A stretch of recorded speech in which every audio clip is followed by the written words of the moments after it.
Sorry. Walang kasi sa kanila. Si Henrik, paano nagpalit ka ng motor? Nagpalit ka daw siyang motor. Henrik. Sabi niya, nagpalit ka ako ng motor.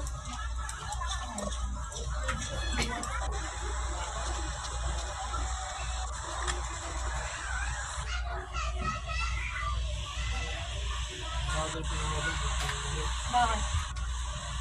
Pag ayaw, pangin ang malis. May kibiyahe ka?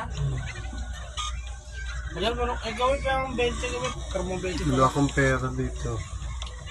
Wala nga. Kinuha ni ano eh. Wala ka talaga. Hayop ka. Meron dito 10 piso oh. Oh,